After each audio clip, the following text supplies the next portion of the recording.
Hello there, and welcome. Tonight, we journey into the world of blades and honor, into the story of a swordsman whose legend echoes across every ocean. Roronoa Zoro, the man who wields 3 swords and carries a promise heavier than any steel. Let the story begin as your breathing slows, as your thoughts drift away like clouds across an endless sky. Allow yourself to sink into the tale of determination, loss, and an unbreakable will forged in the quiet moments between battles. In a world where pirates chase treasure and legends are born on the high seas, one man moves forward with singular purpose. Roronoa Zoro walks a path defined not by gold or glory, but by a vow made in childhood to someone who would never see him fulfill it. His dream is simple to state, but impossibly difficult to achieve. He will become the greatest swordsman in all the world, not for fame, not for power, but because he promised. There is something deeply peaceful about such absolute conviction. While others waver and question their choices, Zoro moves forward with the certainty of steel cutting through water. His determination is not loud or boastful.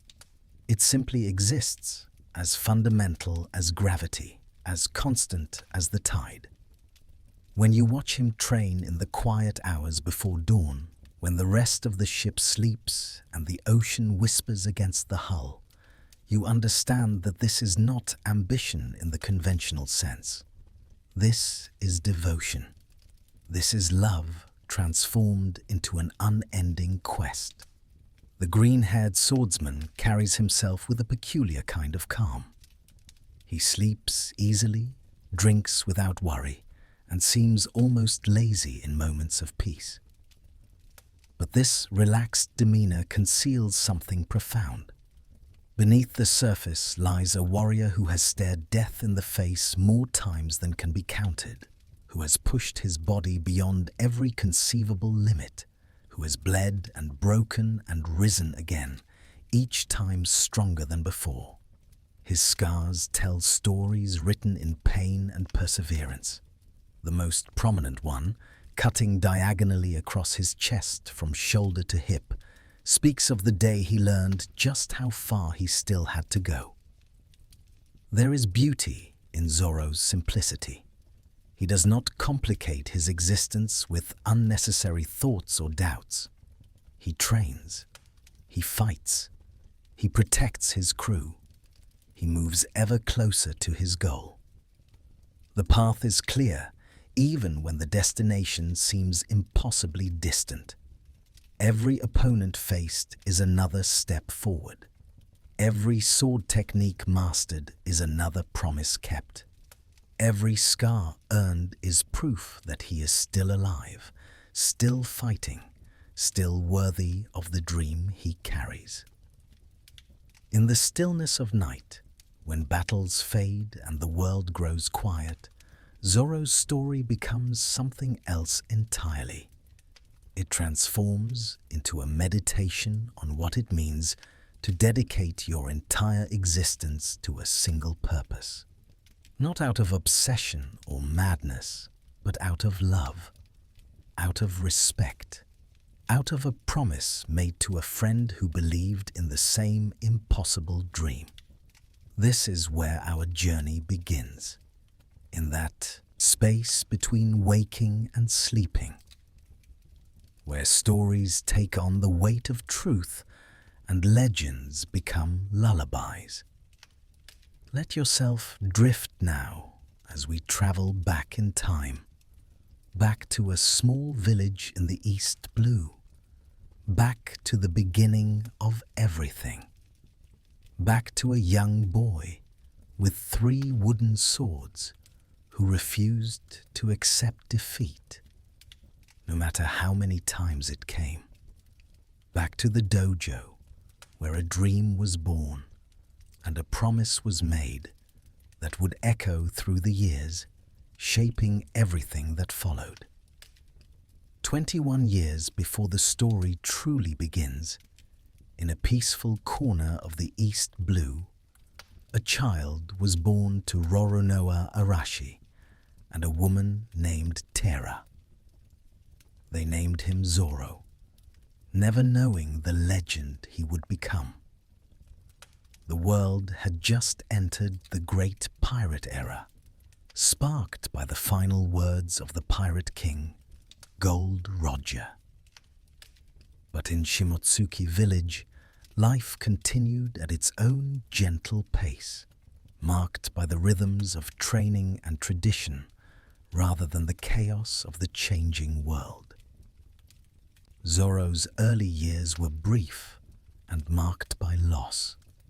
His father, Arashi, was a swordsman who fought to protect the village from pirates.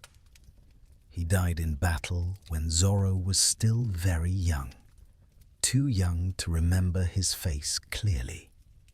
His mother, Terra, succumbed to illness not long after, leaving the boy orphaned before he could truly understand what family meant. He was 8 years old when he found himself alone in the world, with nothing but his own fierce spirit and a burning desire to become strong. The village had a dojo, the Ishin Dojo, run by a man named Kushiru, whose calm demeanor and patient teaching style had trained generations of swordsmen. It was a place of discipline and tradition, where the old ways were preserved and passed down. Young Zoro found his way there, drawn by something he couldn't quite name. Perhaps it was the clash of wooden swords. Perhaps it was the promise of strength. Perhaps it was simply that he had nowhere else to go. Whatever the reason, the dojo became his home, and swordsmanship became his purpose. Even then, Zoro was different from the other students. He possessed a raw intensity that set him apart. While other children his age practiced their forms and techniques with varying degrees of commitment, Zoro approached training as if his life depended on it. He would practice until his hands bled and his muscles screamed in protest. He would lift weights with his mouth to strengthen his jaw, anticipating a technique that wouldn't fully form for years to come. He defeated adult students with alarming regularity, his small frame belying the power and skill he had already developed. But there was one opponent he could never beat. The master's daughter, Kuina, was older than Zoro and possessed a natural talent that seemed almost unfair. She was the strongest student in the dojo, a prodigy who made swordsmanship look effortless. Her form was perfect, her strikes were precise, her understanding of combat seemed instinctive in a way that transcended mere training. And most frustrating of all to young Zoro, she beat him every single time they fought. The rivalry between them became the defining relationship of Zoro's childhood. They fought 2001 times, 2001 duels, and 2001 defeats for Zoro. Each loss only made him more determined to win the next one. He would challenge her constantly, convinced that this time would be different, that this time he had finally closed the gap. But Kuina always won. Not by overwhelming force or dramatic displays of power, but with skill and control that Zoro couldn't quite match, no matter how hard he trained. There was respect between them, even as they competed. Kuina saw in Zoro something she envied, a future without limits. While she feared that her gender would eventually prevent her from achieving the highest levels of swordsmanship, Zoro represented the unlimited potential she wished she possessed. For his part, Zoro saw in Kuina a goal to surpass, a living embodiment of the skill level he aspired to reach. Their rivalry pushed both of them to heights they might never have achieved alone. The dojo had another figure who would prove crucial to Zoro's development, though he didn't know it at the time. An old man who smoked a pipe and sat on the hill above the training grounds, watching the students practice. His name was Shimotsuki Kozaburo, and he was Kuina's grandfather, though Zoro only knew him as some strange old man who occasionally said cryptic things about swords and destiny. Kozaburo had traveled from a distant land called Wano country decades ago, bringing with him the secrets of legendary swordsmiths and techniques unknown in the East Blue. One day, Kozaburo gave young Zoro a pair of swords, simple training blades that nonetheless felt different from any he had held before. The old man spoke to him about the nature of swords, about how every blade has its own personality, its own will. He taught Zoro a word, sunachi, which roughly meant to cast aside your worries and embrace the moment. It was a philosophy that would stay with Zoro throughout his life, manifesting in his ability to push forward without hesitation, to act without doubt. Through it all, through the endless training and the constant defeats, Zoro never gave up. He never stopped challenging Kuina. He never accepted that he would always be second best. There was something in him, some inner fire that refused to be extinguished by any amount of failure. Every loss taught him something new. Every defeat showed him another gap to close. He was building himself into a swordsman worthy of standing beside Kuina as an equal, even if he didn't know yet that he was also building himself into something much greater. The village was quiet at night, peaceful in a way that islands touched by the Grand Line never are. The moon would shine over the dojo, casting long shadows through the training yard where wooden dummies stood like silent witnesses to countless hours of practice.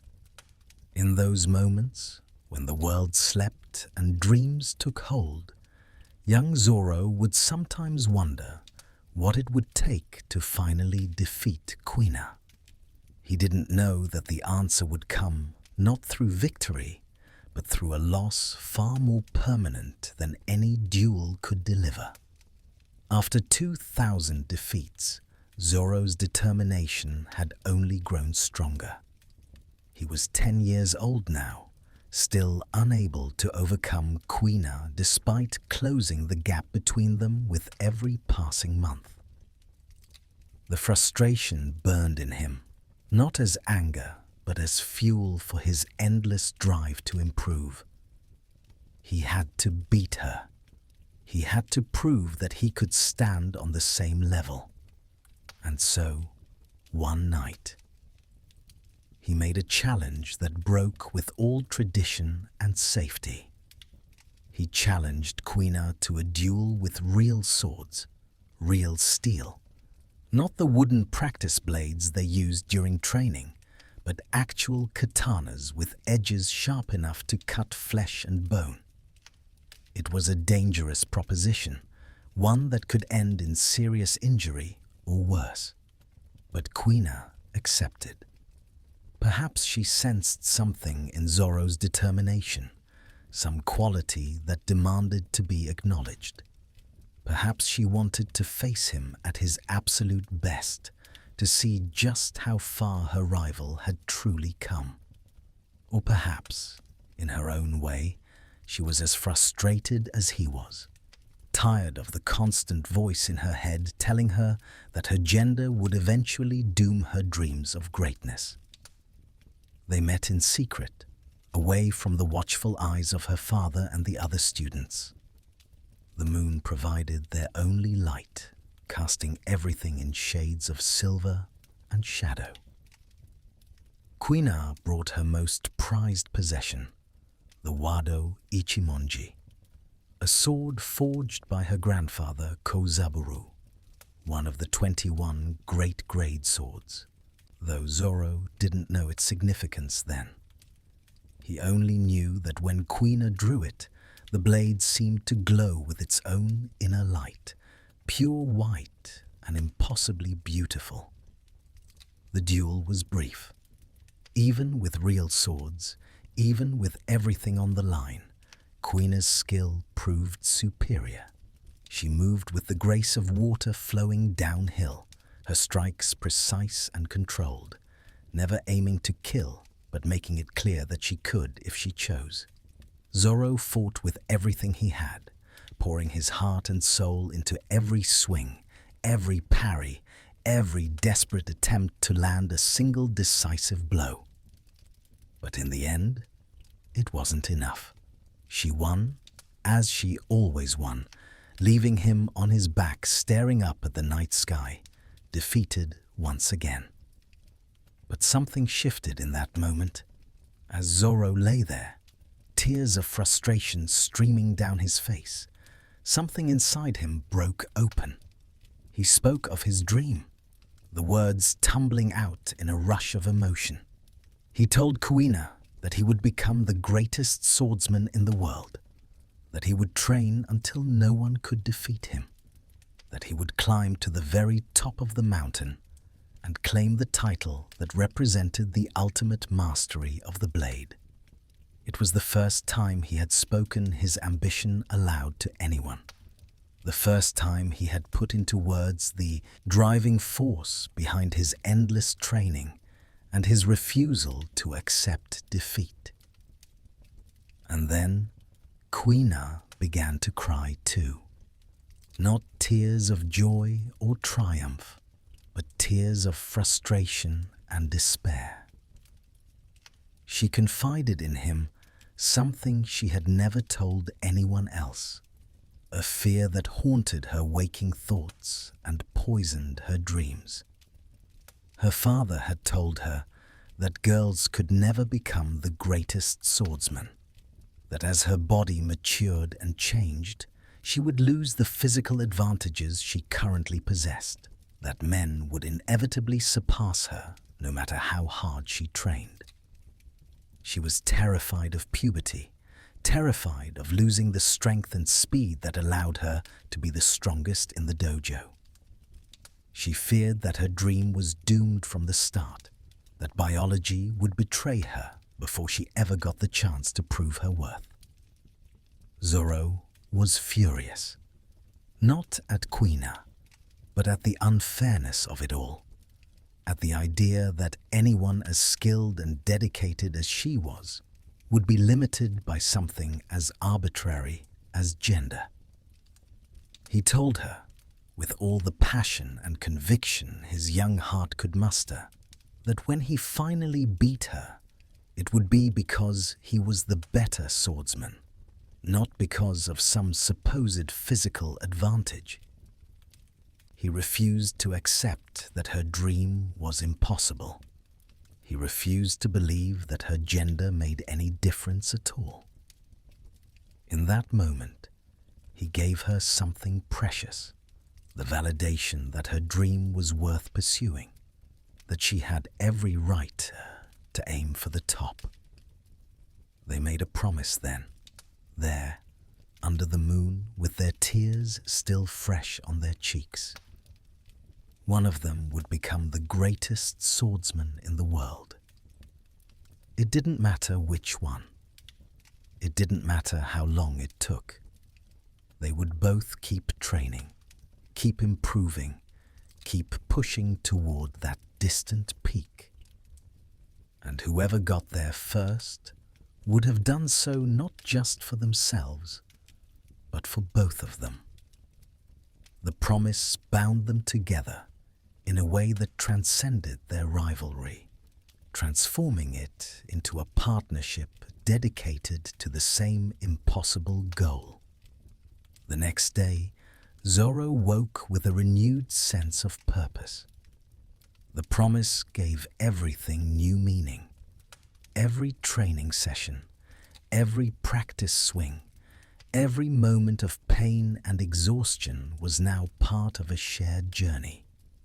He trained with even greater intensity, driven by the knowledge that he wasn't just chasing his own dream anymore, but honoring a bond forged in moonlight and sealed with tears.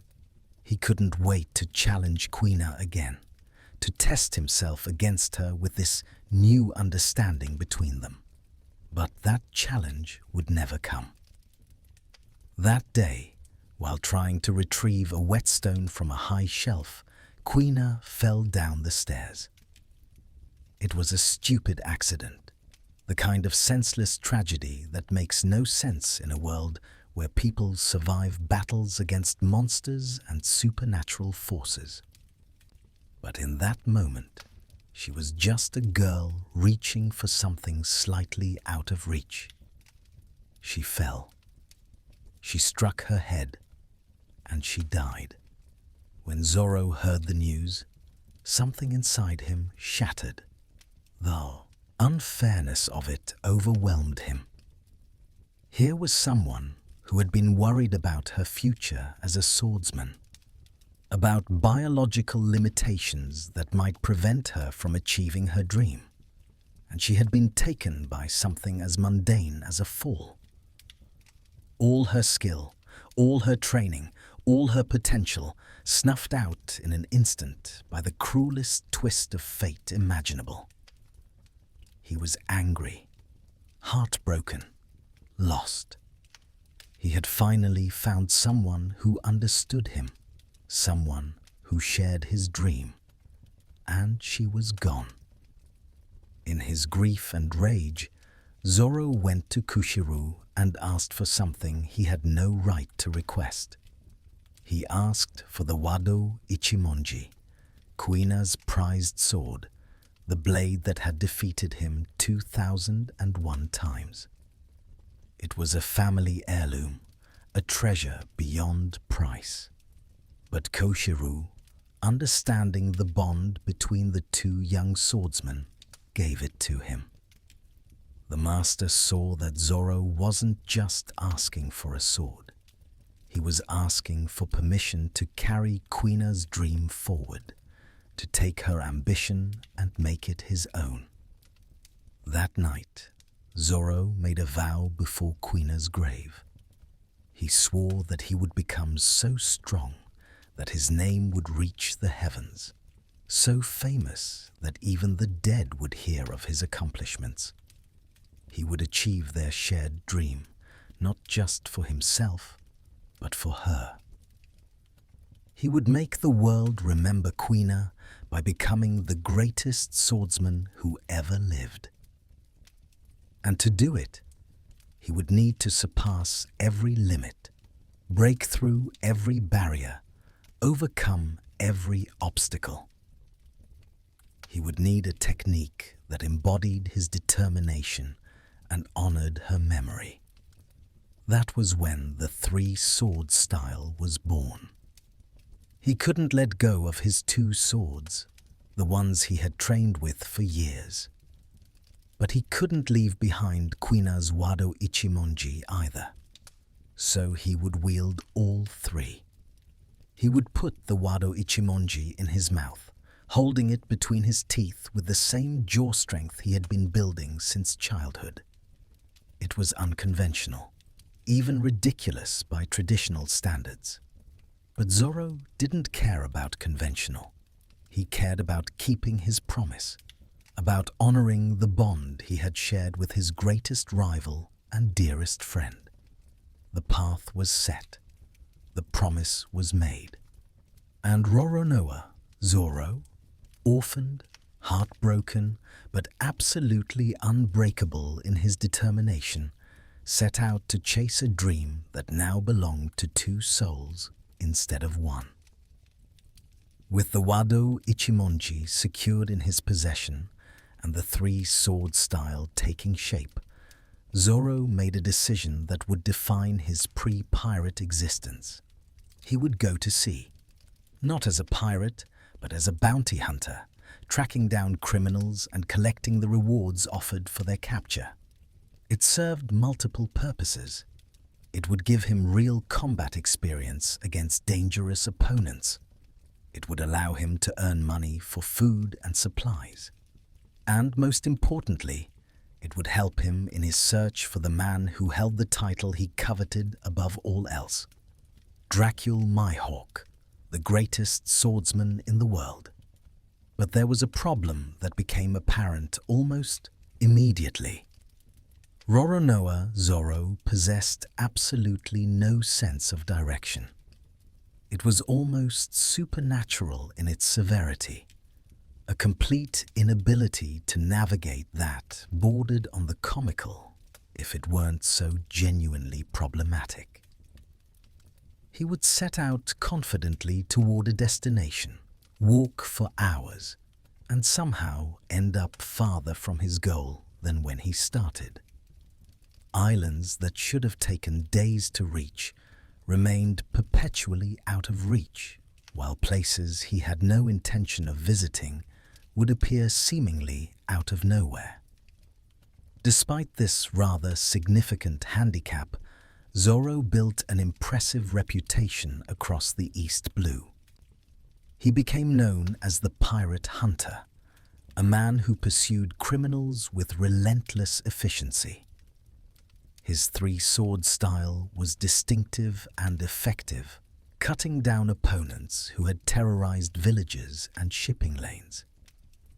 He would arrive in a town, identify the local pirate threat, challenge them to single combat, and defeat them with a combination of raw power and technical skill that grew sharper with each encounter. The bounties he collected allowed him to survive, though he spent most of his money on food and alcohol rather than saving for any particular goal. Stories spread about the green-haired bounty hunter. Some painted him as a demon, a merciless killer who showed no hesitation in battle. Others portrayed him as a hero, protecting innocent people from pirate raiders. The truth was somewhere in between. Zoro fought because it was what he knew how to do, because each battle made him stronger, and because somewhere out there was Mihawk. And Zoro needed to be ready when they finally met. The bounties were just a practical necessity, a way to fund his endless journey and his single-minded pursuit of strength. His search for Mihawk proved frustrating.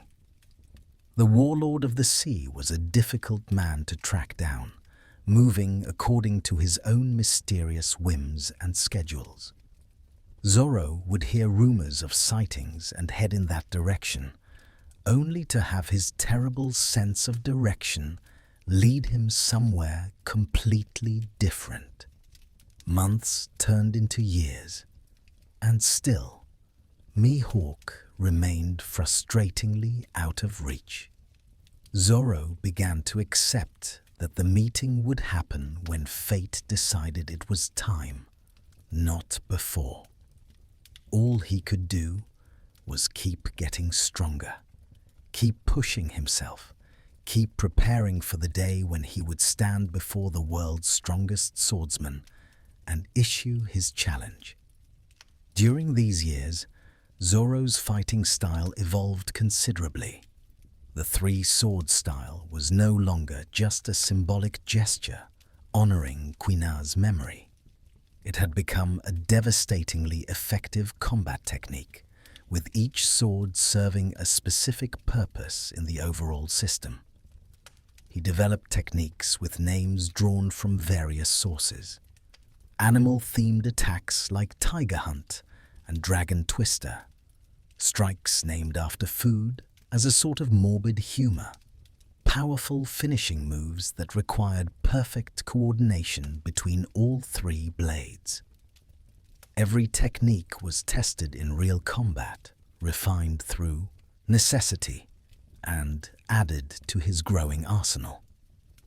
He also learned important lessons about the nature of strength.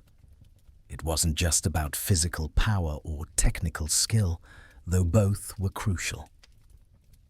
It was about mental fortitude, about the ability to keep fighting when your body screamed for you to stop, about pushing through pain and fear and exhaustion to reach the other side. Zoro accumulated scars during these years, each one a story, each one a lesson. His body became a map of his journey, marked by the blades of opponents who had tested him and found him equal to or greater than their challenge. Life as a bounty hunter was lonely. Zoro had never been particularly social, but the isolation of constant travel and combat took its toll in ways he didn't quite recognize. He slept wherever he could, often outdoors under the stars. He drank in taverns and got into fights with people who looked at him wrong or said something that struck him as stupid. He trained obsessively whenever he had time, knowing that somewhere Mihawk was out there, possibly training just as hard, possibly so far beyond Zoro's current level that the gap would be impossible to close. Then came Shell's Town and a fateful decision that would change everything. A young pirate captain named Monkey D. Luffy, who spoke confidently about becoming the Pirate King, offered Zoro a place in his crew. It was a strange proposal. Zoro had spent years hunting pirates, earning his reputation and his nickname by defeating them. Becoming one seemed like a betrayal of everything he had built. But Luffy was different from other pirates Zoro had met. He had a quality that was hard to define but impossible to ignore. A kind of natural magnetism that made people want to follow him, to believe that his impossible dreams might actually be achievable. More importantly, Luffy understood what Zoro was really after. When Zoro spoke of his goal to become the greatest swordsman, Luffy didn't laugh or dismiss it as impossible. He simply said that nothing less would be acceptable for a member of his crew, that the future Pirate King needed the world's strongest swordsman at his side. There was something in that simple acknowledgement, that absolute confidence in Zoro's dream, that resonated deeply. If Zoro was going to join anyone, it would be someone who took dreams seriously, who understood the weight of promises and the importance of never backing down from your goals. And so Roronoa Zoro, the pirate hunter, became Roronoa Zoro, pirate. It was a transition that felt both momentous and strangely natural. He had never cared about the label anyway. Bounty hunter or pirate, what did it matter? His goal remained the same. The path remained clear. The only difference was that now he had a crew, a captain who took his dreams seriously, and a ship to carry him toward whatever destiny awaited. The promise made to Kuina would be kept, regardless of what name the world chose to call him. The Santoryu, or three-sword, style is more than just an unusual fighting technique. It is a physical manifestation of a promise, a philosophy made flesh, a dedication to a dream that required something beyond conventional swordsmanship. When Zoro places that third sword in his mouth, when he bites down on the hilt of the Wado Ichimonji and brings all three blades to bear, he is making a statement about who he is and what he believes in. He is saying that he will carry twice the burden if necessary, that he will push himself beyond normal human limits, that he will find a way to honor his oath no matter how impossible it seems. The physical requirements of the three-sword style are staggering. Wielding a sword with your mouth requires jaw strength that borders on superhuman. The blade must be held firmly enough to withstand the clash of steel on steel, to maintain proper angles and positioning, to contribute genuine force to combined attacks. Zoro trained for this from childhood, biting down on increasingly heavy objects, strengthening the muscles of his jaw until they could grip a sword as firmly as any hand. It sounds absurd when you first hear about it, comical even. But when you see it in action, when you watch all three swords move in perfect coordination, creating openings and exploiting weaknesses that would be impossible with only two blades, the effectiveness becomes undeniable. Each sword in the three-sword style serves a specific purpose within the overall system. The two held in his hands provide power and versatility, able to attack and defend independently or in coordination. The one in his mouth often acts as the central axis around which the other two move, or as the surprise element in a combination attack, striking from an angle opponents don't expect. Together, they create a style that is simultaneously offensive and defensive, capable of overwhelming attacks that involve all three blades striking simultaneously or in rapid succession. The techniques of the three-sword style carry names that reflect both their nature and Zoro's personality. Onigiri, or Demon Slash, is perhaps his most iconic attack. One of the first techniques he developed, and one he returns to time and time again. He crosses his two hand-held swords across his chest while positioning the mouth sword horizontally, then charges forward to slash the opponent from three directions simultaneously. The technique creates a cross-shaped pattern of cuts, attacking multiple points at once, in a way that makes defense nearly impossible. It embodies the fundamental principle of Santoryu, overwhelming the opponent through multiple simultaneous threats. Toragari, or Tiger Hunt, demonstrates the style's ability to generate focused power. Zoro positions his swords like a tiger's claws and delivers a powerful multi-directional slash. The aura of a tiger appears behind him when he executes it properly, a visual manifestation of his fighting spirit made visible. These spiritual projections, whether tiger or dragon or demon, represent another aspect of the three-sword style, the way it channels and amplifies the user's inner power, their willpower and determination made tangible through the medium of swordsmanship. Tatsumaki, or Dragon Twister, shows the style's versatility.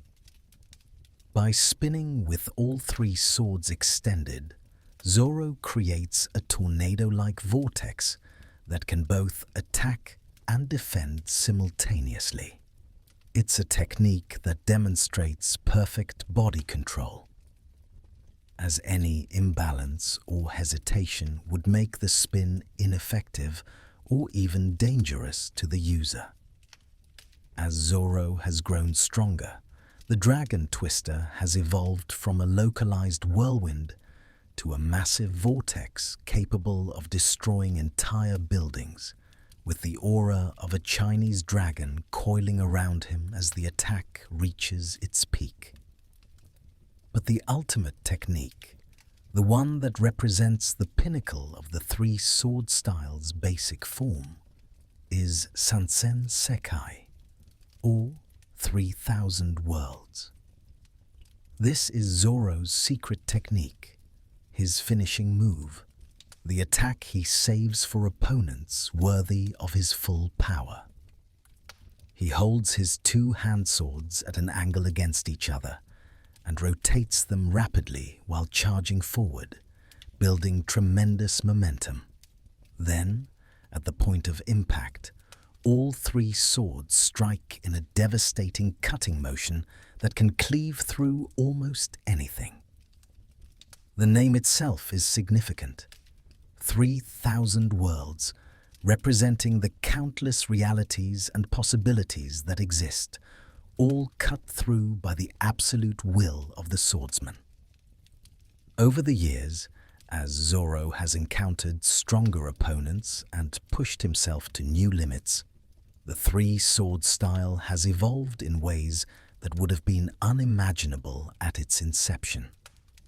He developed Kyutoryu, or nine-sword style, a technique where his fighting spirit becomes so intense that it manifests as two additional sets of arms and heads, creating the illusion of wielding 9 swords simultaneously. This Asura form, named for a type of demigod from Buddhist mythology, represents the maximum expression of his will, his determination literally reshaping reality through the force of his conviction. The precision required for Santoryu cannot be overstated. Each sword must be positioned and moved with absolute accuracy.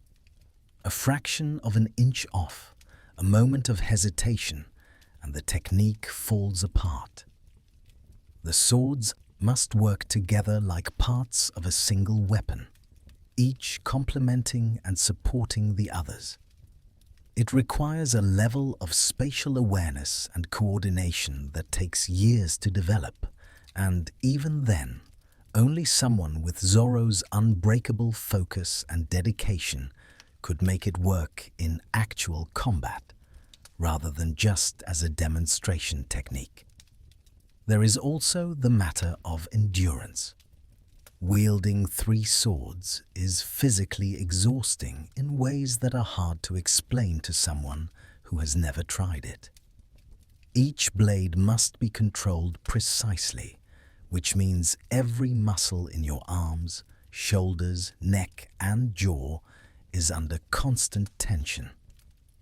The mental focus required is equally draining, as you must track 3 different positions and trajectories simultaneously, while also analyzing your opponent's movements and planning your next action. Most people would last minutes before collapsing from exhaustion. Zoro can maintain the 3-sword style for hours of continuous combat. But perhaps the most important aspect of Santoryu is what it represents philosophically. It is a style built on excess, on refusing to accept normal limitations, on pushing beyond what should be possible through sheer determination and will. It embodies Zoro's entire approach to life. If the normal path won't lead to his goal, he will create a new path, no matter how difficult or unconventional. If 2 swords aren't enough to honor his promise, he will use 3. If 3 swords aren't enough to defeat an opponent, he will manifest 6 more through the force of his spirit alone. The three-sword style is also deeply personal in a way that transcends mere technique. The Wado Ichimonji in his mouth is Kuina's sword, her legacy, her dream carried forward in the form of white steel. Every time Zoro bites down on that hilt, every time he brings that blade to bear in battle, he is fighting not just for himself, but for her. He is keeping their promise alive through action rather than words. The two swords in his hands may change over time as he acquires new blades or loses old ones, but the Wado Ichimonji remains constant, the anchor of his fighting style and the reminder of why he fights at all. In quiet moments, when the battles are over and the adrenaline fades, Zoro maintains his swords with almost religious devotion. He cleans them carefully, oils the blades, checks for chips or cracks, sharpens the edges until they could split a hair. This maintenance is as much a part of the three-sword style as any technique. The swords are not just tools, but partners in his quest, extensions of his will made manifest in steel. They deserve respect, care, and gratitude for the role they play in helping him move toward his goal. As you drift toward sleep, imagine the sound of three swords being drawn simultaneously, the whisper of steel leaving its scabbard multiplied and harmonized. Imagine the sight of Zoro standing ready, one sword in each hand and the white blade of the Wado Ichimonji clenched between his teeth, his green hair catching the wind, his single visible eye focused with absolute concentration. This is the three-sword style. This is Santoryu. This is the physical embodiment of a dream that refuses to die. A swordsman is defined as much by his blades as by his technique. Each sword Zoro has wielded throughout his journey carries its own history, its own personality, its own weight of significance. They are not interchangeable tools, but individual entities that choose their wielders as much as they are chosen. The story of Zoro's swords is the story of his growth, marked by the blades he has gained, lost, and mastered across the years. The Wado Ichimonji is the constant, the sword that has been with Zoro since the day Kuina died. Forged by the legendary swordsmith Shimotsuki Kozaburo in the land of Wano, it is classified as one of the 21 great-grade swords, placing it among the most valuable and powerful blades in the world. Its appearance is distinctive, a pure white hilt wrapped with precision, a straight hardening line running down the blade, and a circular handguard that gleams like polished ivory. The name translates roughly to Path of Harmony, and there is something peaceful about the sword's aesthetic, despite its lethal purpose. But the Wado Ichimonji's true significance has nothing to do with its grade or its beauty. This is Kuina's sword, the blade she wielded with such skill that it defeated Zoro 2001 times. When Kushiru gave it to him, he passed on more than just a weapon. He gave Zoro the physical embodiment of a promise, a reminder of the dream that two children shared under the moonlight. Zoro has never wavered in his determination to keep this sword. He has been offered valuable replacements. He has been told that other blades might serve him better, but the Wado Ichimonji is non-negotiable, irreplaceable, the anchor of his entire fighting style and identity as a swordsman. The sword has proven worthy of its grade over and over. When Mihawk struck Zoro with Yoru, the world's strongest blade, 2 of Zoro's swords shattered instantly.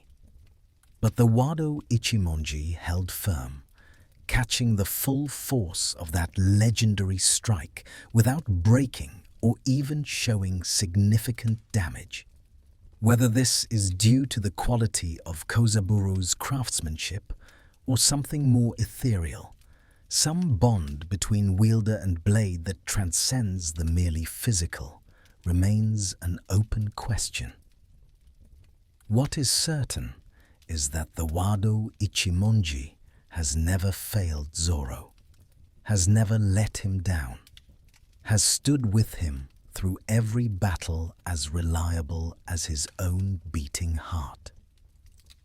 The Sandai Kitetsu represents a different aspect of Zoro's character, his willingness to tempt fate, his confidence in his own luck and strength. He acquired this cursed blade in Logetown, a town famous for being where the Pirate King was born and executed. The Kitetsu swords are a legendary line of blades, all forged by members of the same family, all carrying a terrible curse. Every previous owner of a Kitetsu has died a violent death.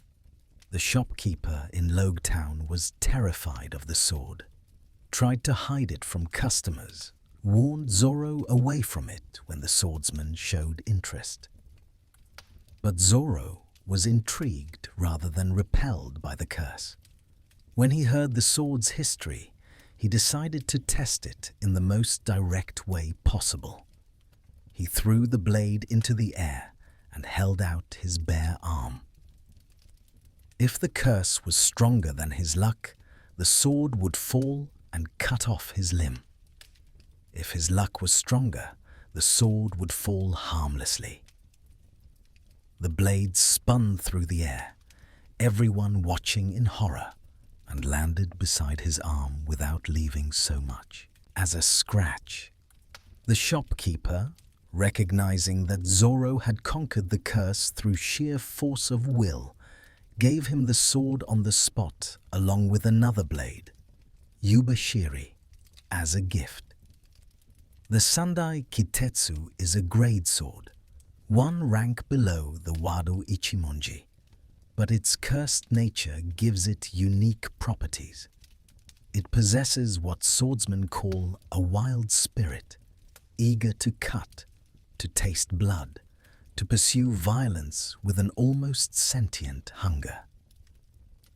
In the hands of a weak-willed person, this cursed nature would lead them into dangerous situations, would cloud their judgment and pull them toward their doom. But Zoro's will's too strong to be influenced by a cursed sword. He bends the Kitetsu to his purposes rather than allowing it to bend him, using its aggressive nature as an asset while maintaining absolute control. The blade itself has a blood-red coloring to its hardening line, giving it a menacing appearance that matches its reputation. When Zoro wields the Sandai Kitetsu, it seems to growl with anticipation, eager to be used. The curse adds no mystical powers to the sword, does not make it sharper or stronger than its grade would indicate. But there is something about knowing you're wielding a blade that has killed all its previous owners, about looking death in the face and challenging it to do its worst. It feeds into Zoro's fighting spirit, reminds him that he is always dancing on the edge of destruction, that every battle could be his last. Yubashiri, which the shopkeeper gave Zoro alongside the Sandai Kitetsu, was a skillful grade sword, lighter and more responsive than the other blades Zoro had wielded. It served him well for a time, adding versatility to his style. But during the battle at Eni's lobby, a marine captain named Shu, who had eaten the rust fruit, managed to grab the blade. His devil fruit powers corroded the sword almost instantly, turning centuries of craftsmanship into useless rust. Zoro held a funeral for Yubashiri on Thriller Bark, paying his respects to a blade that had served him faithfully before meeting an ignoble end. On that same island, Thriller Bark, Zoro gained his next legendary blade through single combat with a legend. The zombie of Ryuma, the greatest swordsman in the history of Wano country, wielded a sword called Shusui. It was a black blade, one of only 2 confirmed to exist in the entire world. Black blades are the ultimate achievement in swordsmanship, created when a sword and its wielder become so attuned that the wielder's Haki permanently infuses the blade, turning it black and making it nearly indestructible.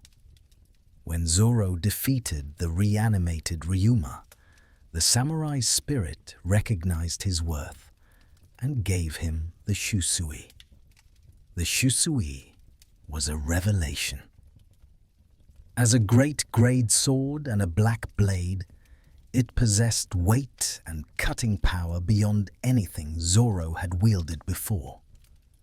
The extra weight was actually an advantage, as it added momentum to his strikes and made the sword nearly impossible to knock from his hands. The black coloring came from Ryuma's Haki, absorbed over decades of use until it became permanent. Wielding Shusui felt like wielding history itself, carrying the accumulated power and skill of one of the world's greatest swordsmen in physical form. But when Zoro eventually traveled to Wano country, he learned that the Shusui was a national treasure, stolen from Ryuma's grave along with his corpse. The people of Wano revered the legendary samurai and his blade, and they deserved to have that piece of their heritage returned. Zoro made the difficult decision to give up Shusui, trading it back to the country in exchange for a different legendary blade. This willingness to part with such a powerful sword showed Zoro's growth, his understanding that personal power is less important than doing what's right. The blade he received in exchange was Enma, and it would prove to be the greatest challenge he had ever faced in mastering a sword. Enma was also forged by Shimotsuki Kuzaburo, making it a sister blade to the Wado Ichimonji. And like Shusui, it was a great-grade sword. But Enma possessed a unique and terrifying property. It forcibly drew out the Haki of its wielder. Not just a little, but all of it, draining the user completely if they couldn't control the flow. This made Enma incredibly dangerous to wield, capable of withering your arm into a skeletal husk in moments if you lost control. The sword had been wielded by Kozuki Oden, the legendary samurai who had scarred the invincible Kaido, the only person ever to accomplish that feat. Enma was the blade that had cut the Emperor of the Sea, and it hungered to do so again. When Zoro first tried to use it, the sword immediately drained his Haki, causing his arm to wither. A single test swing cleaved an entire coastline, despite Zoro not even trying to attack at full power. The blade was a problem child, demanding and temperamental, but with potential that exceeded anything he had used before. Taming Enma would require Zoro to achieve a new level of Haki control. He had to learn to release his Haki in precise amounts, while the sword tried to take everything. It was like trying to pour a specific amount of water while someone shook your arm, requiring focus and control that pushed him to his absolute limits. The challenge of Enma would force him to dig deeper into his reserves of power than ever before, though the full extent of what this blade would help him unlock wouldn't become clear until the battles at Onigashima. Now, Zoro wields the Wado Ichimonji, the Sandai Kitetsu, and Enma. 3 legendary blades, each with its own history and personality. The Wado Ichimonji, white and pure, carrying the promise made to Kuina. The Sandai Kitetsu, cursed and hungry, representing his willingness to embrace danger and challenge fate. And Enma, demanding and powerful, pushing him to master new levels of strength. Together, they form a combination that would be impossible for anyone else to wield. 3 problem children united by a wielder, stubborn enough to make them work in harmony. The swords are cleaned each night, maintained with care, treated with the respect they deserve. They are not just weapons but companions on a journey that has no end until the promise is fulfilled. Each blade represents a chapter in Zoro's story, a stage in his evolution from a determined child in a small village to one of the most fearsome swordsmen in the entire world. As long as he draws breath, as long as he can grip a hilt and bite down on the Wado Ichimonji, these swords will continue to sing their song of steel and ambition. Everything changed at a floating restaurant in the East Blue. The Baratie was a famous establishment, known for its excellent food and its strange combination of chefs and fighters. But for Zoro, it would become the site of his most important battle to date, the moment when he truly understood the vast distance between where he stood and where he needed to be. It was here that he finally met the man he had been searching for across all the seas. Dracul Mihawk, the greatest swordsman in the world.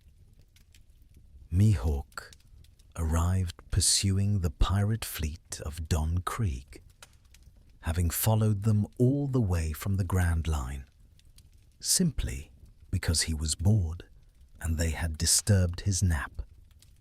He destroyed their flagship with casual ease, cutting the massive ship into pieces with sword strikes that seemed effortless. When he arrived at the Baratie, his presence commanded attention. He sat on his small boat shaped like a coffin, his golden, hawk-like eyes scanning the scene with the intense gaze that had earned him the epithet Hawk-Eye. He wore a black coat and a wide-brimmed hat adorned with white fur, and around his neck hung a crucifix-shaped pendant that would prove to be a sword in miniature. Zoro recognized him immediately.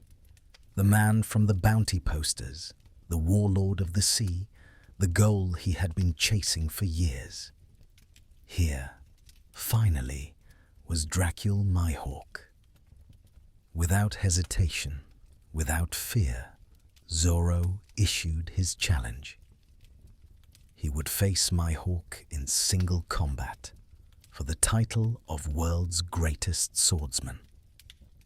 It didn't matter that Mihawk was a warlord of the sea, one of the 7 pirates sanctioned by the world government to prey on other pirates. It didn't matter that he had just destroyed an entire pirate fleet without breaking a sweat. This was the moment Zoro had been preparing for since he first picked up a sword. Mihawk regarded the young swordsman with curiosity. He asked why Zoro wanted to fight him. What drove this determination? Zoro's answer was simple: to honor a promise, to find out if the dream he carried was possible or just the delusion of a foolish child. Mihawk understood. He saw something in Zoro's eyes, some quality of will that reminded him of other great warriors he had faced. The warlord agreed to the duel, but stated that he wouldn't need his main weapon, the massive black blade Yoru that hung on his back. Instead, he drew the small knife pendant from his neck, a blade barely longer than a dagger. The insult was clear. Mihawk was fighting him with what amounted to a toy, the smallest blade he owned. Zoro was furious, insulted, driven to prove that he deserved to be taken seriously. He charged forward with all 3 swords, launching into his techniques with desperate intensity. But nothing connected. Mihawk moved with minimal effort, tilting his head slightly, shifting his body just enough to avoid each strike. The small knife blocked all 3 of Zoro's swords simultaneously, catching them with perfect precision despite being a fraction of their size. The difference in skill was absolute. Zoro pushed himself harder, attacking from every angle, combining techniques, trying to find any opening in Mihawk's defense. But the warlord was like a mountain, immovable and unshakable. He commented on Zoro's technique, noting his power, but also his lack of subtlety, his inability to see the vast gap between their abilities. With a casual flick of the knife, Mihawk would counter and redirect, turning Zoro's strength against him, making the young swordsman's frustration mount with every failed exchange. "Why do you fight?" Mihawk asked as he effortlessly parried another combination attack. Zoro, breathing hard, sweat streaming down his face, told him about Kuina, about the promise, about the dream they shared. He spoke of his vow to become so strong that his name would be known in heaven itself. Mihawk listened, and something in his expression softened slightly. He understood dreams, understood the weight of promises that drove people to impossibility. And so, out of respect for that dream, he decided to show Zoro the true distance between them. Mihawk stabbed Zoro in the chest with the small knife. Not a fatal blow, but positioned perfectly over his heart, stopping just short of penetrating the vital organ. It was a statement. I could kill you at any moment, but I'm choosing not to. Zoro staggered back, shocked by the precision and the message it carried. But he didn't back down. Instead, he gathered his remaining strength and prepared his ultimate technique, the one he had been saving for this moment. Sanzen Sekai, 3,000 worlds. Zoro held his 2 hand swords at an angle and began to rotate them, building momentum as he charged forward. This was his most powerful attack, the culmination of everything he had learned, all his skill and determination compressed into a single strike. If anything could bridge the gap between them, it would be this. He poured everything he had into the attack. His promise to Kuina, his years of training, his absolute refusal to give up on his dream. Mihawk finally drew Yoru, the black blade, the world's strongest sword. It was massive, taller than a man, with a blade that seemed to absorb light rather than reflect it. One strike. That's all it took. Mihawk swung Yoru in a simple overhead motion, meeting Zoro's three-sword attack head-on. The sound of breaking steel echoed across the water.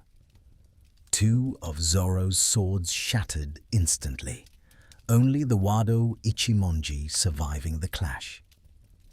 Zoro fell to his knees, his ultimate technique defeated as easily as everything else he had tried.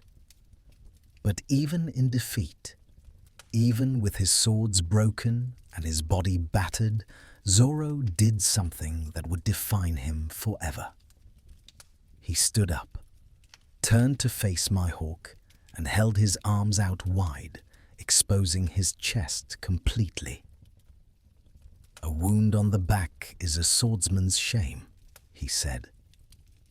If he was going to be cut down, it would be from the front while facing his opponent. He would die with honor rather than turn his back on his dream, even in the face of certain death. Mihawk was impressed. This quality, this absolute refusal to retreat or compromise, was the mark of a true warrior. He struck Zoro across the chest, a long diagonal cut from shoulder to hip that should have killed him but somehow didn't. As Zoro began to fall, Mihawk spoke words that would echo in his mind for years to come. He told Zoro to grow stronger, to surpass this setback, to master his craft until they could meet again as true rivals. "It's too soon for you to die," Mihawk said. "My name is Dracule Mihawk. Find me again when you've become stronger." Zoro sank into the water, his consciousness fading. His friends pulled him from the sea, desperately working to keep him alive. The wound was catastrophic, a cut that had come within millimeters of being fatal. For days, Zoro wavered between life and death, his body fighting to recover from injuries that should have killed him. But his will to survive, to honor his promise, was stronger than death itself. He pulled through, scarred but alive, forever marked by the encounter. When he finally woke, Luffy was there, worried about his crew member and friend. Zoro made a vow then, spoken with absolute conviction despite his weakened state. He swore that he would never lose another battle until he defeated Mihawk and claimed the title of world's strongest swordsman. Not to other swordsmen, not to anyone. Every future fight would be a step on the path toward fulfilling his promise to Kuina and proving himself worthy of standing before Mihawk again. The defeat at Mihawk's hands was the most important moment in Zoro's journey. It showed him the vast distance he still needed to travel, forced him to confront his own weakness, and gave him a clear understanding of what true mastery looked like. Mihawk had been impossibly strong, yes, but more than that, he had been in complete control. Every movement efficient, every strike precisely calculated, no wasted effort or motion. That was the level Zoro needed to reach. Perfect mastery of body and blade, strength combined with absolute technique. The scar across his chest became Zoro's greatest reminder and his badge of honor. It represented both his biggest failure and his most important lesson. Every time he looked at it, Every time he felt the raised tissue pull slightly as he moved, he remembered that day at the Baratie when he learned what it truly meant to be the greatest. The dream remained the same, the promise unbroken, but now Zoro understood the magnitude of the mountain he had to climb, and rather than despair, he felt determination renewed. If the distance was great, he would simply have to train harder, fight better, push further than he ever had before. The journey from the East Blue through paradise and into the New World was marked by constant growth. Zoro fought stronger and stronger opponents, each battle pushing him to new limits, each victory earned through blood and determination. He developed new techniques, refined old ones, and built a reputation that spread across the seas. The pirate hunter had become one of the most feared combatants of the worst generation, his bounty growing alongside his captain's, his name becoming synonymous with deadly proficiency with a blade. But throughout these battles, there were moments that stood out in retrospect, hints of something deeper within Zoro's power. When he used Asura against the CP9 agent Kaku, manifesting the illusion of 6 additional arms and 2 more heads to wield a total of 9 swords, it seemed like just another technique. Looking back, many interpret that projection of his fighting spirit, that ability to impose his will on reality itself, as an early manifestation of Conqueror's Haki, though Zoro himself remained unaware of this power at the time. When Zoro encountered Monet in Punk Hazard, a snow woman with Logia devil fruit powers, he demonstrated something that shocked observers. He cut her without using Haki, yet she found herself unable to reform her body. The terror in her eyes was absolute, her body frozen not by physical damage, but by something else entirely. Some interpret this as an early manifestation of Conqueror's Haki, an overwhelming aura of killing intent, though the exact nature of this moment has been debated among those who witnessed it. The truth became undeniable during the raid on Onigashima in Wano country.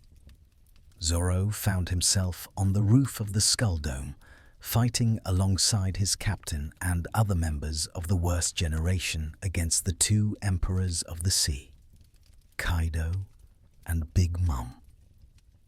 It was a battle beyond anything he had faced before. Opponents so overwhelmingly powerful that survival itself seemed unlikely, let alone victory. Zoro pushed himself to the absolute limit, defending his captain, attacking with everything he had, trying to contribute meaningfully to a fight against living legends. When Kaido and Big Mom launched a combined attack, a devastating technique that could have killed everyone on the roof, Zoro did something extraordinary. He blocked it, not for long, just for a moment, just long enough for his allies to escape the attack's range. The strain on his body was catastrophic, every bone feeling like it might shatter, every muscle screaming in protest. But he held the line, proving that his strength had reached a level where he could briefly stand against the force of 2 emperors combined. The opportunity came after that moment of desperate defense. Zoro, drawing on reserves of strength he didn't know he possessed, launched himself at Kaido with Asura activated. This time, he consciously tried to infuse everything he had into the attack, pushing beyond all previous limits. The strike landed, cutting deep enough to leave a scar on Kaido's chest, adding a new wound to the Emperor's otherwise nearly invulnerable body. Only one other person had ever managed to scar Kaido, Kozuki Oden, wielding Enma in its prime. Kaido, through the pain of the wound, looked at Zoro with new eyes.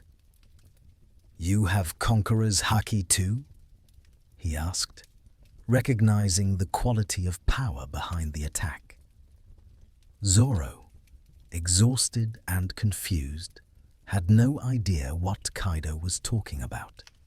He had simply attacked with everything he had, putting his entire will behind the strike. But Kaido's words confirmed what some had suspected. Zoro possessed the spirit of a king, the rare quality that marked those destined for greatness. The next phase of Zoro's growth came in his battle against King, Kaido's right-hand man, the strongest of the All-Stars. King was a Lunarian, a member of an ancient race known as gods for their incredible durability and ability to survive in any environment. His body could withstand attacks that would kill normal humans, and his fighting style combined overwhelming offense with nearly impenetrable defense. Zoro found his normal attacks ineffective, unable to hurt King even when using his strongest techniques. The problem was Enma. The blade was still draining Zoro's Haki uncontrollably, leaving him weakened and unable to maintain his strongest attacks for long. He was locked in a battle of attrition against an opponent who seemed invulnerable, and time was running out. Zoro realized he needed to change his approach, to stop fighting against Enma's hunger for Haki, and instead work with it. If the sword demanded his power, he would release it freely, unleashing everything without holding back. In that moment of decision, Zoro consciously activated his Conqueror's Haki for the first time. Black lightning crackled around him as the power manifested visibly, a clear sign of the advanced technique called Conqueror's Coating. This allowed him to infuse his swords not just with armament Haki, which he had already mastered, but with the much more powerful Conqueror's Haki as well. The combination produced a new level of strength, attacks that could hurt even a Lunarian's superhuman durability. He called this new state the King of Hell 3 sword style.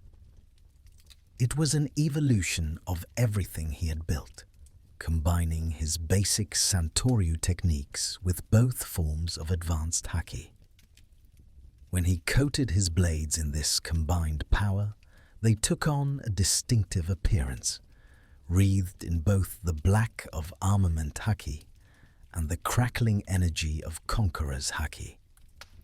The cutting power increased dramatically, and, more importantly, Zoro gained the control over Enma that had eluded him. By willingly releasing his Haki, he paradoxically gained mastery over how much the sword took. The battle against King showcased this new power. Zoro was finally able to hurt the Lunarian, cutting through defenses that had seemed impenetrable. His attacks carried weight and force beyond anything he had demonstrated before, each strike infused with the willpower that marked him as one of the elite warriors of the world. King, for all his strength and his commander's position, found himself outmatched by the swordsman who had unlocked the power of kings. The finishing blow came with a technique Zoro called Dragon Damnation. It was an enhanced version of his old dragon twister technique, but amplified through the King of Hell style to devastating effect. The attack tore through King's wing, shattered his sword, and sent him crashing to the ground below. Defeated, Zoro had overcome an opponent who, by all rights, should have been beyond his ability to defeat. The victory established him as one of the strongest commanders in the world, worthy of standing beside his captain as Luffy rose to the status of emperor. The Conqueror's Haki was not something Zoro had trained to acquire. You cannot learn or develop Conqueror's Haki through practice. You either possess the latent ability or you don't. It is the manifestation of the user's will, their spirit, their determination to impose their ambition on the world. That Zoro possessed it made perfect sense in retrospect. His entire life had been an exercise in willpower, in refusing to compromise or surrender, in pushing forward toward an impossible goal no matter the obstacles.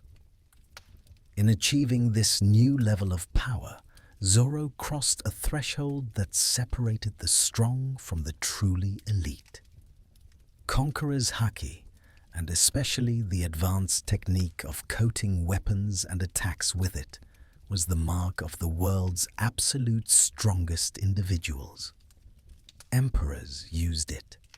Legendary warriors used it. And now Zoro used it too, proving that his childhood dream was not foolish or impossible, but a destiny he was actively making real through his own efforts.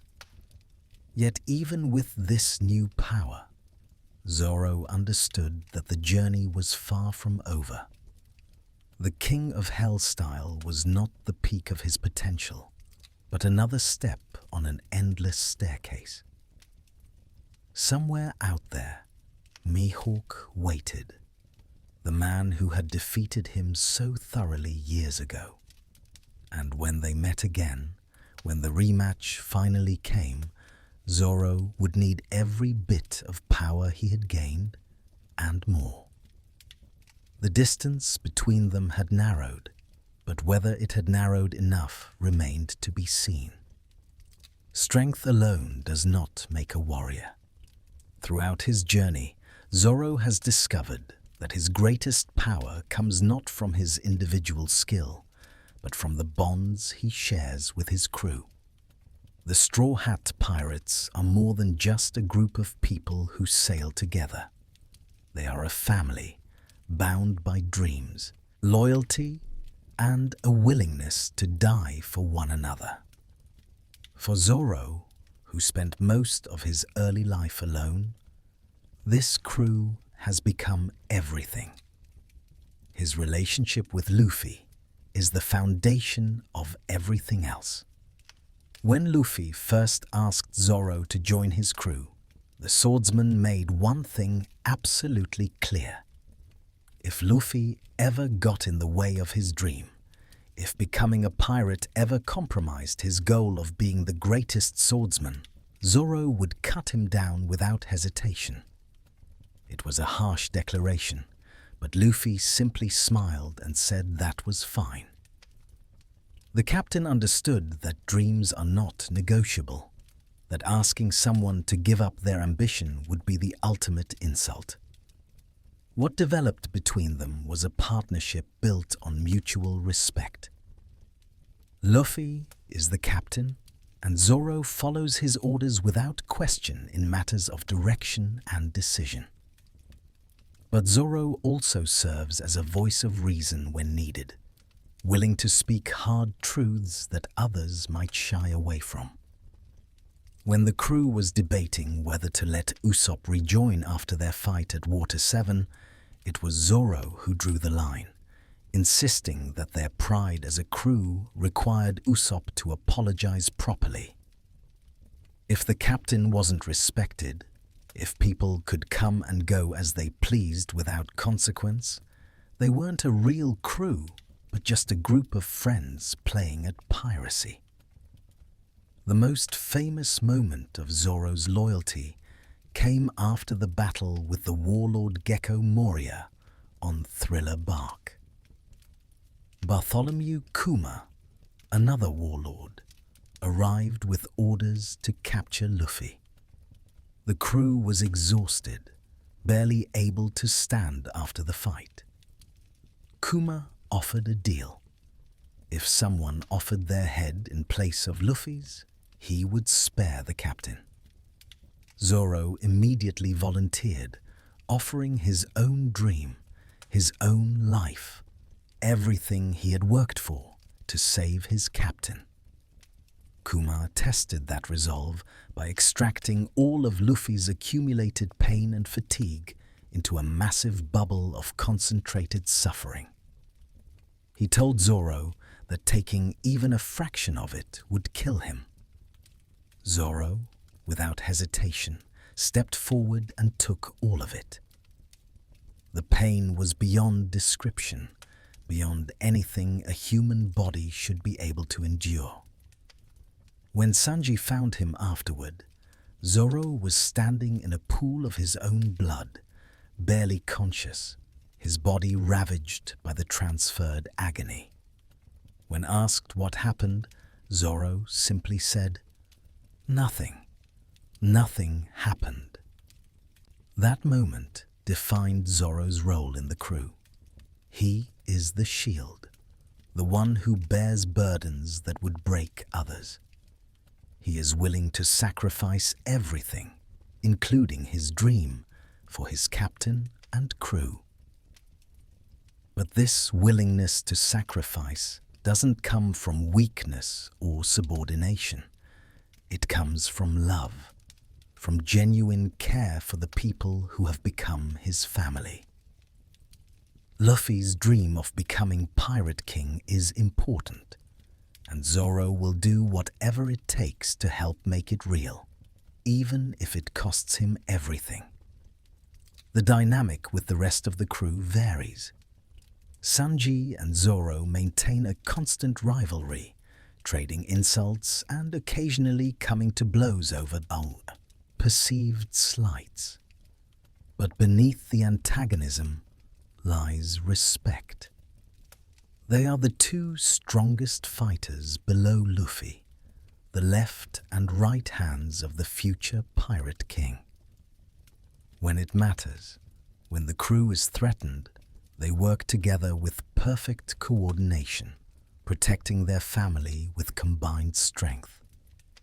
Nami bosses him around, and Zoro mostly complies, though he complains about it. Usopp relies on him for protection. Chopper looks up to him with admiration. Robin trusts him to keep his word. Frankie respects his strength. Brook appreciates his dedication. Each relationship is unique, but all carry the weight of genuine connection. These people have seen him at his worst, have witnessed his defeats and his moments of vulnerability, and they stay beside him anyway. The crew has learned to work around Zoro's complete lack of directional sense. They don't send him anywhere alone if they can help it. They keep track of him during battles to make sure he doesn't wander off and get lost. It has become a running joke. This legendary swordsman who can defeat powerful opponents, but can't find his way to the bathroom without help. Yet this failing makes him more human, more relatable, a reminder that even the strongest warriors have their weaknesses. Zoro's protective instincts extend to the entire crew. He trains constantly to be strong enough to defend them all. Every technique he develops, every limit he pushes past, is motivated partly by his personal dream, but also by his determination to never let another crew member come to harm. He has fought tooth and nail to protect Nami, has taken blows meant for Chopper, has stood between danger and his family time and time again. The bond between Zoro and his crew represents a different kind of strength than individual power. It is the strength of connection, of shared purpose, of people who have chosen to face the world together rather than alone. In his youth, Zoro believed that strength came from individual training and determination. He has learned that while individual power is crucial, the true strength comes from having people worth fighting for, worth protecting, worth standing beside no matter what the world throws at you. As you drift towards sleep, imagine the crew of the Thousand Sunny, each member going about their business while Zoro naps in a sunny spot on deck, swords always within reach. Imagine the quiet understanding between them, the knowledge that each person would die for the others without hesitation. This is the family that Zoro has found, the people who have given his lonely existence new meaning beyond the pursuit of his dream. They are his bond, his anchor, his reason to keep getting stronger. The world government marks dangerous individuals with bounties, monetary rewards offered for their capture dead or alive. For Zoro, these bounties have served as a public acknowledgement of his growing strength and infamy. They are numbers on wanted posters, but they represent much more. They recognition that he has become a threat, that his actions and his power have elevated him to a level where the Marines cannot ignore his existence. His first bounty of 60 million berries came after the Arabasta incident, when the Straw Hats defeated the warlord Crocodile and exposed his plot to take over the kingdom. At the time, 60 million was considered extraordinarily high for someone from the East Blue. The average bounty in that sea was only 3 million, meaning Zoro's first bounty was 20 times the regional average. It marked him as someone special, someone worth watching. The bounty doubled to 120 million berries after the events at Eni's Lobby, where the Straw Hats invaded a world government stronghold to rescue Nico Robin. Zoro's defeat of Kaku, the second strongest member of CP9, contributed to this increase. At this level, Zoro was officially recognized as one of the supernovas, the 11 pirates who reached the end of paradise with bounties exceeding 100 million. He was one of only 2 supernovas who wasn't a captain, the other being Killer of the Kid Pirates. After the time skip, following 2 years of training, Zoro's bounty jumped dramatically to 320 million berries. This increase came after the events in Dressrosa, where he defeated Pika, one of Don Quixote do Flamingo's top officers. The size and scope of that battle, combined with the Straw Hats' involvement in taking down another warlord, made it clear that Zoro had reached a new tier of power. 320 million put him firmly in the upper ranks of pirates in the New World. But the most significant bounty increase came after Wano. When the dust settled on the raid of Onigashima, when Kaido and Big Mom had been defeated and Luffy had been declared an emperor of the sea, the world government issued new bounties for the entire crew. Zoro's bounty skyrocketed to 1,111 million berries. This put him in the same category as the most dangerous pirates in the world. The commanders and officers of Emperor-level crews. The specific number, 1.111 billion, was interesting. It marked him as having just crossed the billion-berry threshold, a milestone that signified true elite status. Only the strongest individuals in the entire world carried bounties at this level. Each digit of 1 emphasized that he had become powerful enough to be considered a genuine threat to the world government's stability. He was no longer just a strong pirate, but one of the commanders of an emperor, expected to fight at a level that could challenge other emperor commanders and even admirals. These bounties tell the story of Zoro's growth in a way that raw strength cannot. Each increase represents a moment when the world government reassessed the danger he posed, when they looked at his actions and realized they had underestimated him. From 60 million to 1.111 billion is a journey of escalating power, from a dangerous rookie to one of the most fearsome warriors on the seas. But Zoro has never cared much about the numbers themselves. He doesn't look at his wanted poster and feel pride in the bounty amount. If anything, he's often disappointed when his bounty is lower than Sanji's, purely because of their rivalry. The bounty is just a marker, a sign that he's moving in the right direction. What matters is whether he's getting closer to his goal, whether each battle is making him stronger, whether he's honoring the promise he made to Kuina all those years ago. The wanted poster itself has gone through changes over the years. His picture has been updated multiple times as he's aged and changed.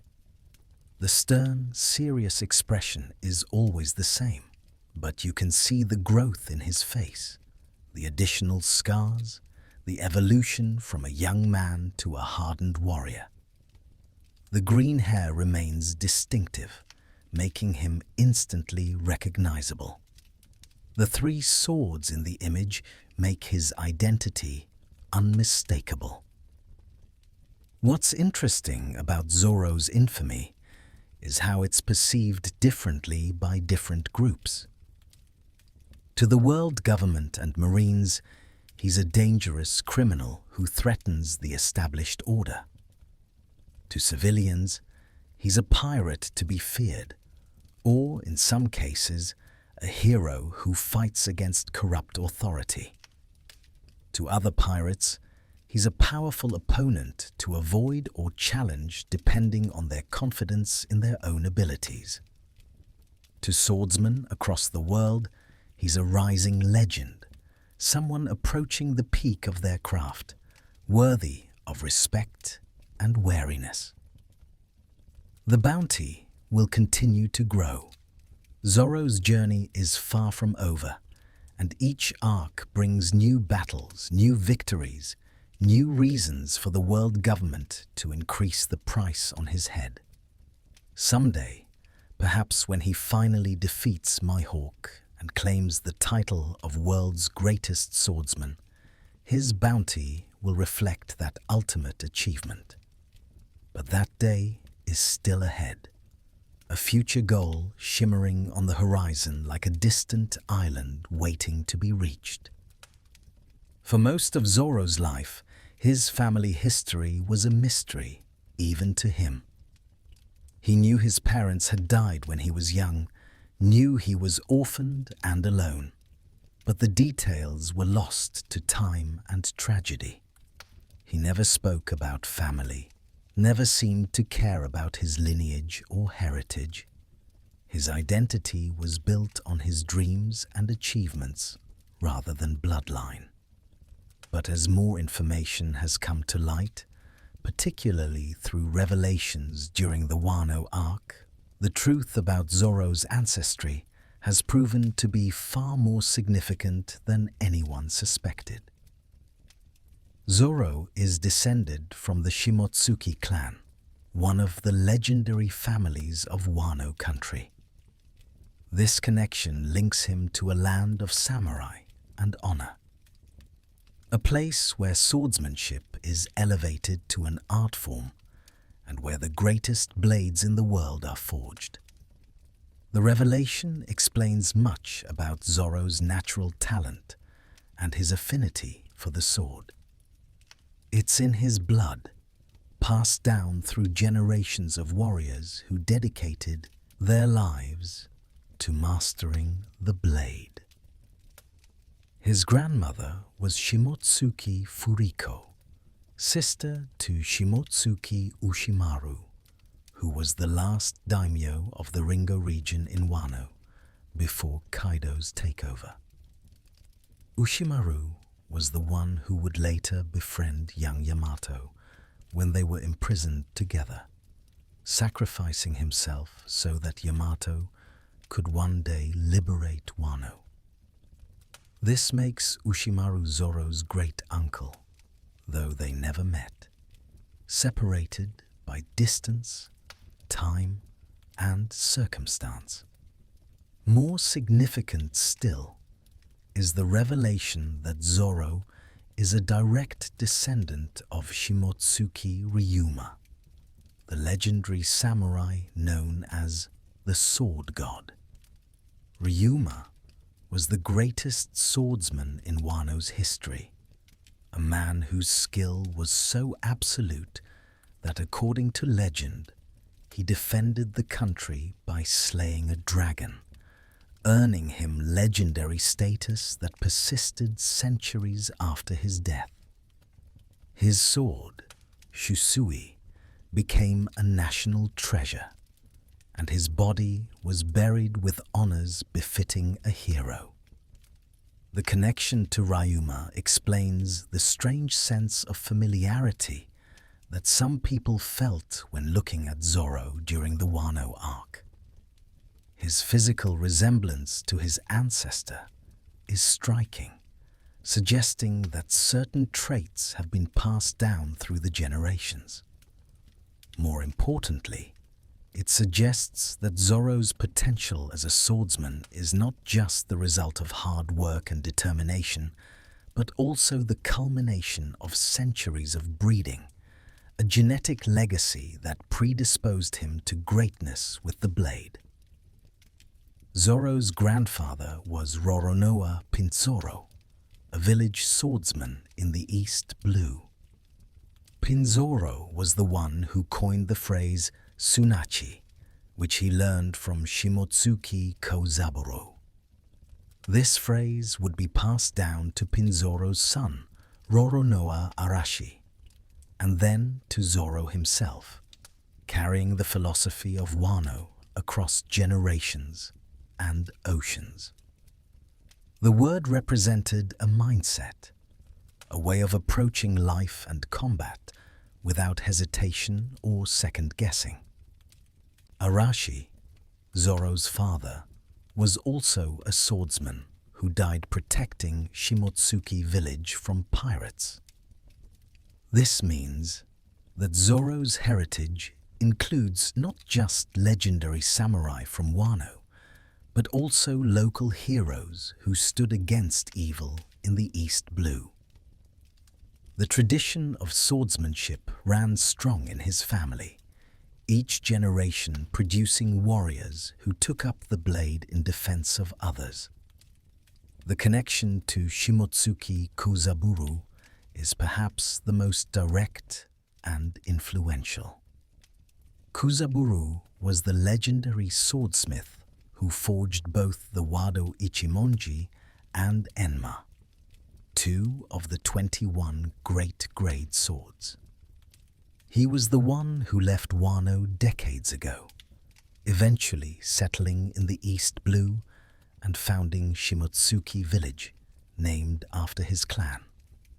He was also Kuina's grandfather, which, given the connections between the Shimotsuki clan members, meant that Kuina and Zoro shared distant family ties they never knew about during their time together.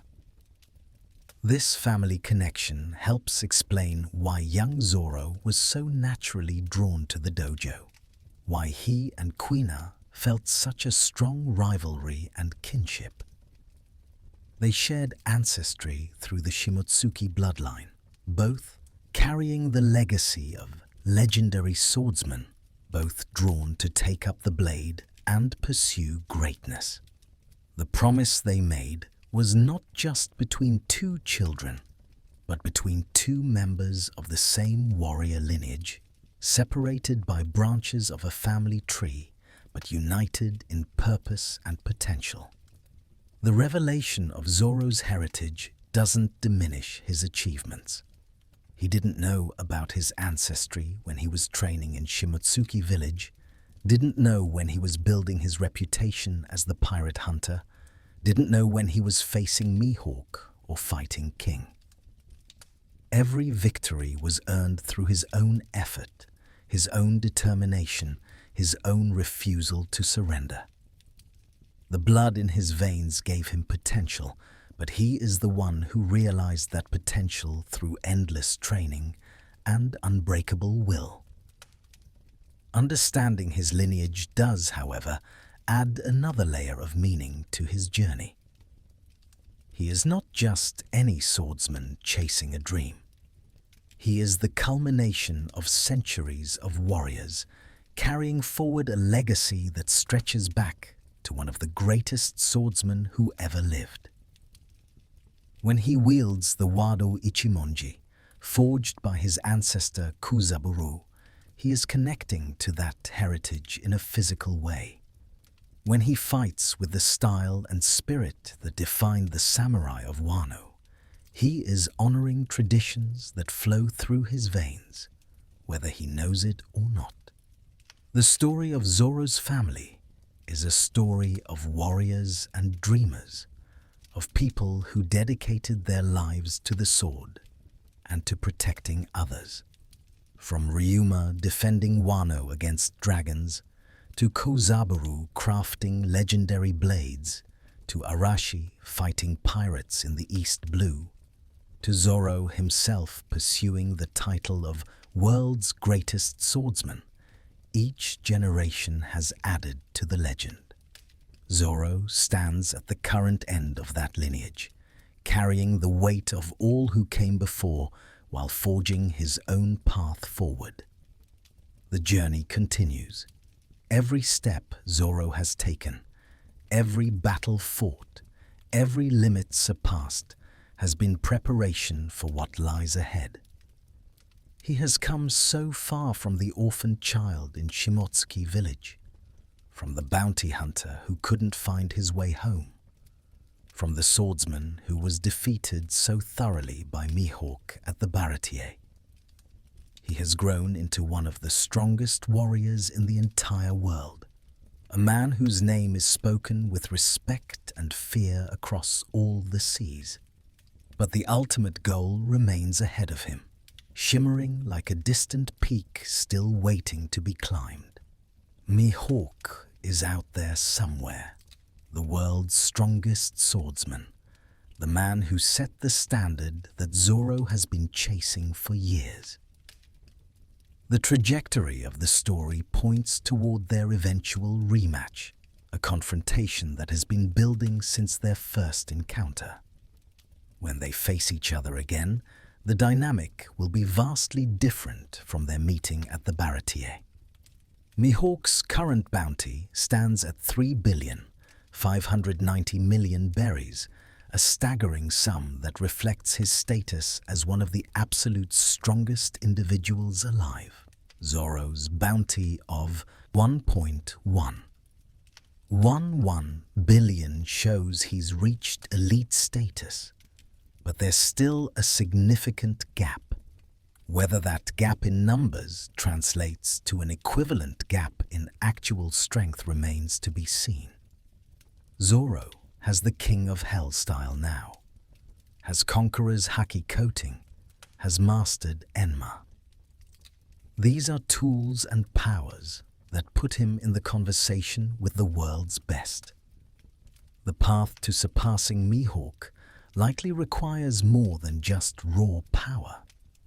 Based on what we've seen from the world's greatest swordsman, Zoro may need to achieve what very few in history have accomplished, turning his swords into permanent black blades.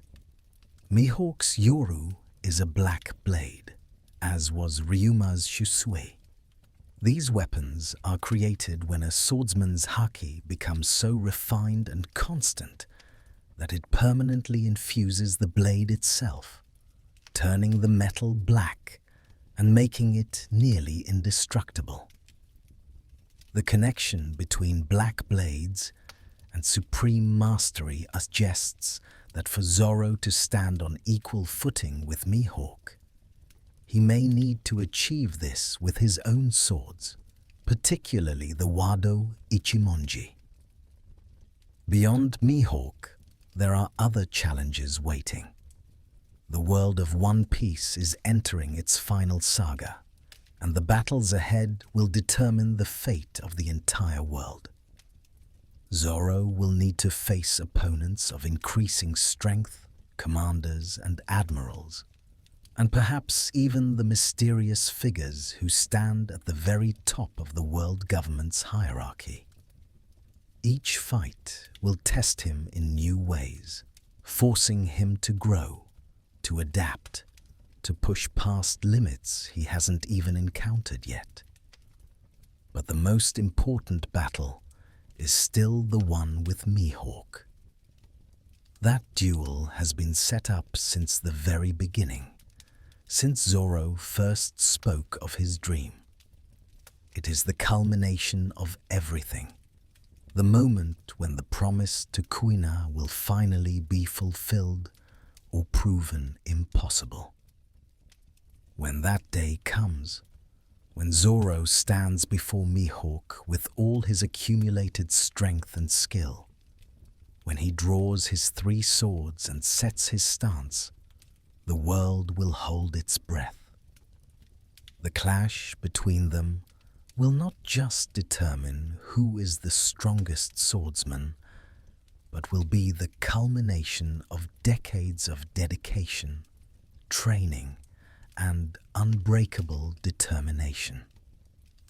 Will Zoro win? The narrative structure suggests this possibility, as the story has been building toward this confrontation since the beginning. If the patterns hold, one day he may surpass Mihawk and claim the title he has sought for so long. But the victory, should it come, will not come easily.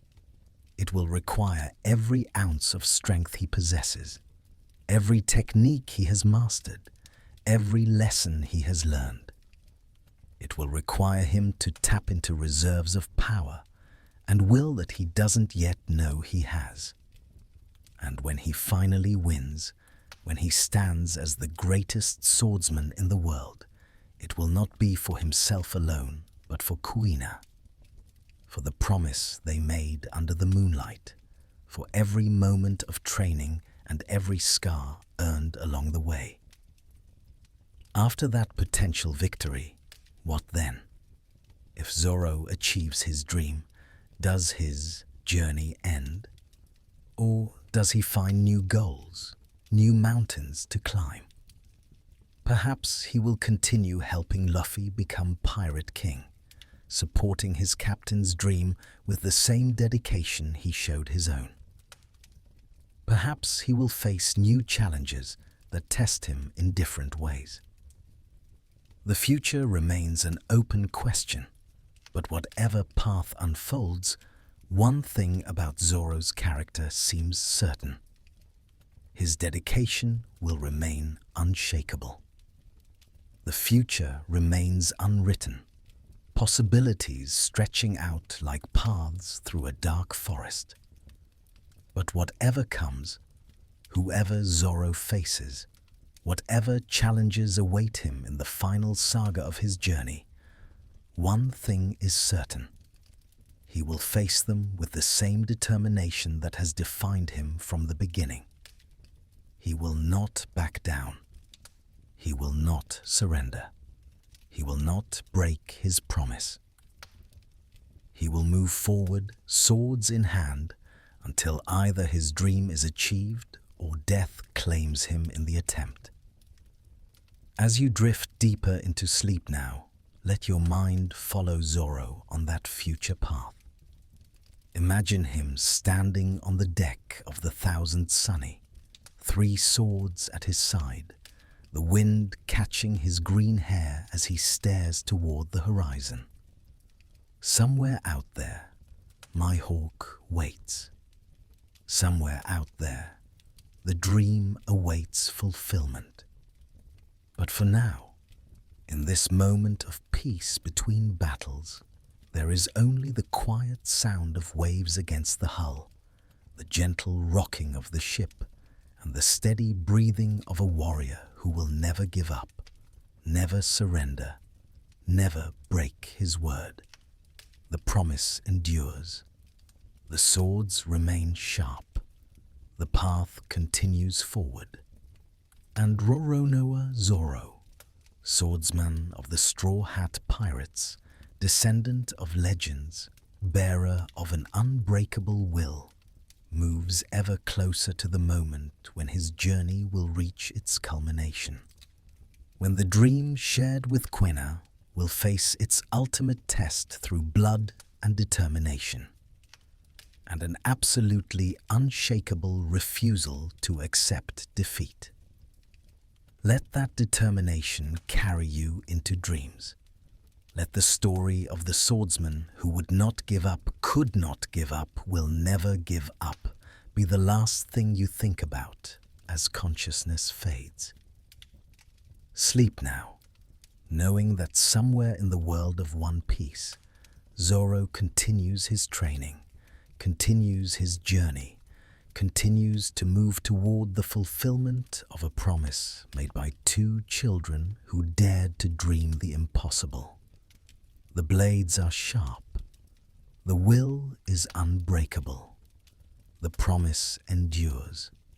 And in the morning, the journey will continue, as it always has, as it always will, until the very end.